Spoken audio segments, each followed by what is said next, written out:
Gjyqtarja e gjykatës së posaçme Irena Gjoka ka rrëzuar kërkesën për revokimin e pranimit të familjes Durda Sipali në çështjen Gërdeci.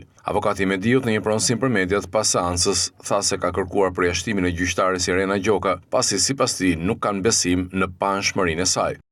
Përfundim të gjithë kësaj sjellje gjykatës ne kemi kërkuar përjashtimin e saj si gjyqtare sepse nuk kemi besim në panshmërinë e saj që duhet të jetë natyrisht një tipar dallues i gjykatës dhe objektiv në Matej avokati tha se janë marrë dëshmi në Shtetet e Bashkuara, si dhe kanë kërkuar që të referohet fakti që studio mbrojtëse e viktimave financohet nga Fondacioni Soros. Studio mbrojtëse që mbron të drejtat e viktimave është themeluar në 2010 dhe është suportuar nga pikpamje ekonomike nga Fondacioni Soros.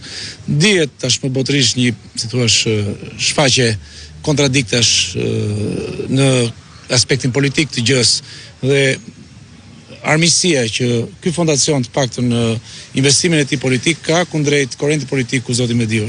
Edhe ish-ministri i Mbrojtjes Fatmir Mediu ka kërkuar përjashtimin e gjyqtares Irena Gjoka nga gjyqi për masakrën në Gërdecit me argumentin se nuk i pranon kërkesat e tyre me shkrim.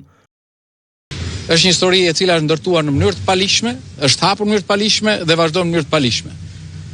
Dhe ne kemi kërkuar që të ketë një reflektim nga ana e gjyqtares sa herë që kemi ardhur në seancë. Dhe nuk e shikojmë këtë lloj reflektimi deri në një situatë sot me cila ishte tërësisht e papranueshme në sjelljen në raport me avokatët tanë. Krahas kërkesës për përjashtimin e Gjokës, mbrojtja e Mediut kërkoi edhe ndërprerjen e procesit deri në marrjen e një vendimi.